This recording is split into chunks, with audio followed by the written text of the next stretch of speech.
My dear friends and fellow collectors, good afternoon, good evening, good morning, wherever you are. I just wanted to say hi, and I just wanted to show you this tiny record here, which is 113 years old. I used to collect those records a lot, and I have some phonographs, I have some talking machines that are capable to play those records. But in fact, these records could be played on the pretty modern turntables. And this is the record player that we'll be using today to play this record. Soviet 1974 Concertny 3, produced in Soviet Union.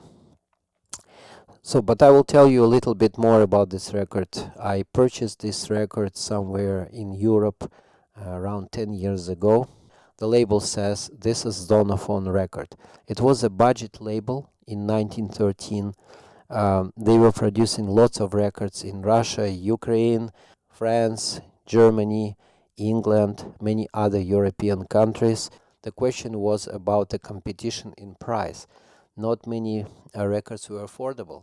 But Zonophone record was a truly people's label because they were offering records for quite a competitive prices, from 80 cents to $1, $1.25, which was not a lot for the new record. During that time, people were already exchanging those records, selling used records to each other like we do today for much less.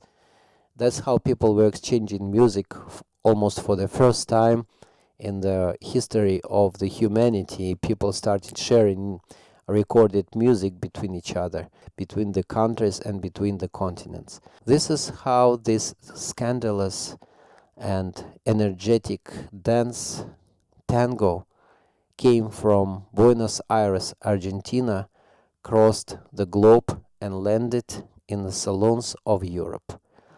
In Europe, tango became one of the most popular dances in 1910s. Tango that is recorded on this Zonophone record is called El Choclo. If I put this record on my record player from the first chorus, you will recognize this melody.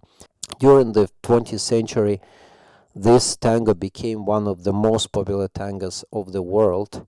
There were many lyricists who were writing songs on the top of this tango. So this tango also became a song. Tango was composed in 1903 by the Argentinian composer Angel Villoldo.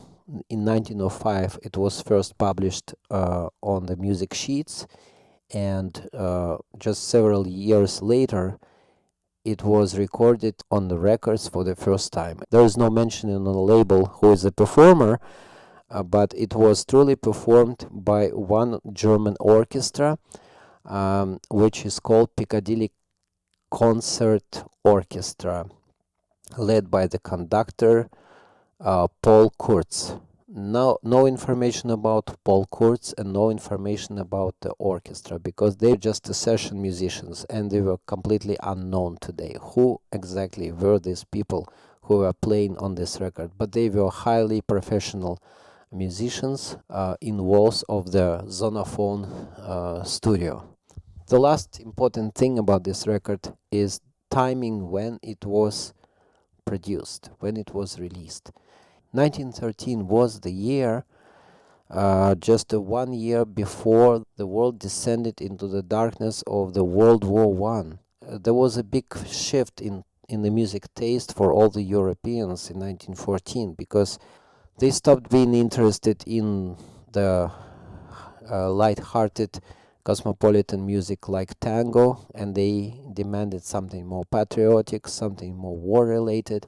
So tango was forgotten for another 10 years, till around 1925, 1926, when tango started coming back to Europe and became one of the most popular dances of Europe in 1930s, along with foxtrot. Foxtrot and tango were the most popular music of Europe of the 1930s and 1940s.